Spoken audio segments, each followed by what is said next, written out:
Good morning. Sunday, March 15th, and today we're going to be looking at Deuteronomy 28 and 29.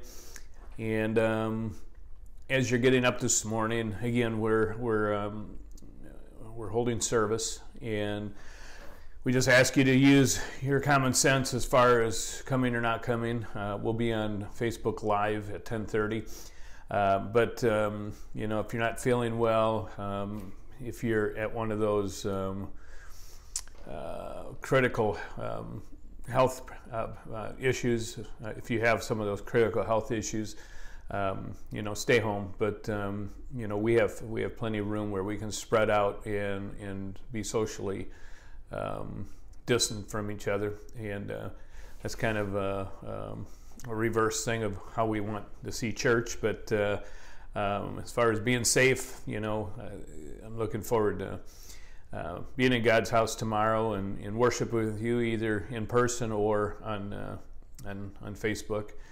But I pray that your people aren't you know, falling into panic and fear, and to me it's just kind of disturbing watching the news and hearing all the, I mean, the cancellations are one thing, but you know, just the people, you know, hoarding just even cleaning items, and how I can tell it's just fear. It's, I mean, they're collecting toilet paper, which I'm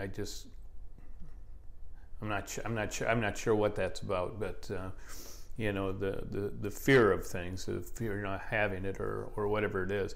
And maybe that's an easy thing to stockpile real quick. I don't know, but with Scripture today, you know, it really relates a lot to, you know, what's kind of going on. You know, in chapter 28, you know, we're seeing really two different words thrown around that we need to look at, and that's blessing and a curse. And I'm not saying we're being cursed here by you know, the coronavirus, but what I'm saying is there's consequence. There's either good consequence or bad consequences for our actions, and how we do things and how we handle things and how we conduct ourselves is very important. And really, you know, Moses is telling them, you know, you can either follow God's commands, you can follow His ordinances, you can follow, you know, the way things are and be obedient, and you'll be blessed. Or if you don't, you're going to be cursed. And again, you know, the people of Israel, the Israelites were just, you know, like, sometimes clueless as far as that, you know, just seeing that over and over and over again. You know, when they followed God, things were going really good, and when they didn't, things were going really bad. So, you know, to me, it's just an eye opener to, you know, how we do things and how we conduct ourselves.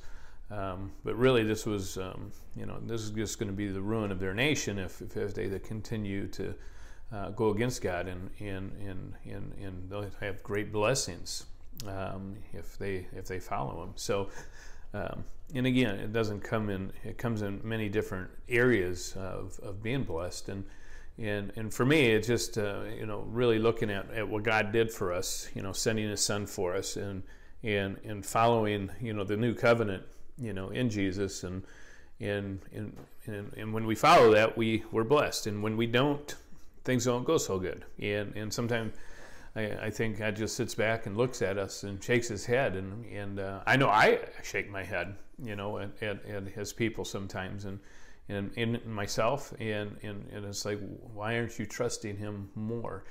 And that's what I want to take away from the day, is just trusting God, you know, following His ways and His way of doing things, looking after our fellow man rather than taking all we can. You know, how can we pour back into it? Just recently, you know, I'm seeing items being dropped off for the blessing box out here, and my heart was overjoyed, to be honest with you. And it was something dumb and simple, but just seeing people dropping toilet paper off, you know, so other people could have it. That's when we're blessed. That's when things, you know, start turning around. President Trump called for a day of prayer tomorrow, or for today, March 15th. So, we're going to spend some time in prayer. I'm going to keep the church doors open all day tomorrow. Again, not necessarily, for a big gathering or anything, but if people want to come in and pray, and not that you can't pray at home, but I just want to let you know the doors are going to be open all day tomorrow. I'll be around. The trip for all the cruise ships were canceled, so I won't be going on that anymore. So I've been looking at maybe flights, but after looking at the warnings and that in Belize, and they really don't have an issue with the coronavirus, and I guess I don't want to be a cause of that either, taking some germs over. So I'm just going to hunker down, plan another time to go and visit the people over there. Be praying for Nikki over in her family and the ministry, and Oscar and that over at Belize Ministry Center over there, and Gaydar in Belize, and the nursing home people, in Cozumel, and the people that are living in the dump that to me it's kind of an eye-opener, because we get to not necessarily experience what they experience, but they don't panic, they don't worry about what the food that tomorrow will bring, and a lot of them just trust God completely. So God bless you all. Have a great day in God's house, or watching God's house on Facebook. But either way, have a blessed day. See you in the morning.